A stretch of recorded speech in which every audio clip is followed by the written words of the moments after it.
అమెరికాలో మరోసారి ట్రంప్ విధానాలపై నిరసనలు, ప్లకార్డ్స్తో పెద్ద ఎత్తున ఆందోళనలు.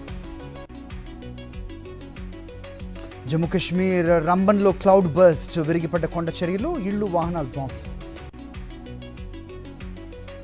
అకాల వర్షాలతో రైతులు అల్లాడుతుంటే విదేశీ యాత్రల, సీఎం రేవంత్ రెడ్డిపై బండి సంజయ్ ఆగ్రహం. బీఆర్ఎస్ రజతోత్సవ సభను విజయవంతం చేయండి, పార్టీ క్యాడర్కు మాజీ మంత్రి సత్యవతి రాథోడ్ పిలుపు. జనగామ జిల్లా పలు గ్రామాల్లో అభివృద్ధి పనులకు శ్రీకారం, ధాన్యం కొనుగోలు కేంద్రాన్ని ప్రారంభించిన కడియం శ్రీహరి.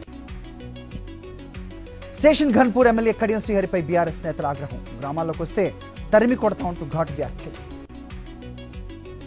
పలాసలో కూటమి ప్రభుత్వం పేదల ఇళ్లను లాక్కుంటోంది, కేంద్రీయ విశ్వవిద్యాలయం పేరులో డ్రామాలంటూ మాజీ మంత్రి అప్పలరాజు ఫైర్. కాకినాడ జిల్లా పిఠాపురం రూరల్ పల్లం గ్రామంలో అమానుషం, దళితులను గ్రామ బహిష్కరణ చేసిన ఊరి పెద్దలు.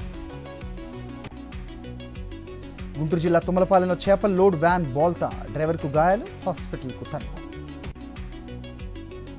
నిర్మల్ జిల్లా బాసర్లో 12వ రోజు కాంట్రాక్ట్ అసిస్టెంట్ ప్రొఫెసర్ల ధర్నా, తమను రెగ్యులర్ చేయాలని డిమాండ్. నెల్లూరు జిల్లా కోట మండలంలో క్రిస్ సిటీకి ఏర్పాట్లు, రైతులకు పరిహారం చెల్లించకుండానే పొలాలు ధ్వంసం. కామారెడ్డి జిల్లా బాన్స్వాడలో రెచ్చిపోయిన దొంగలు, తాళం వేసున్న ఇంట్లో చోరీ, బంగారం, వెండి వస్తువుల అపహరణ.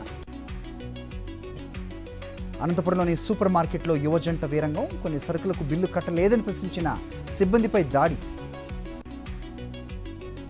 అనంతపురంలో సందడి చేసిన డియర్ ఉమా మూవీ టీం ప్రేక్షకులతో కలిసి సినిమా చేసిన హీరోయిన్. కాన్పూర్ మెట్రోలో ప్రయాణించిన సీఎం యోగి, ప్రయాణికులకు కల్పించిన సౌకర్యాలపై ఆరా.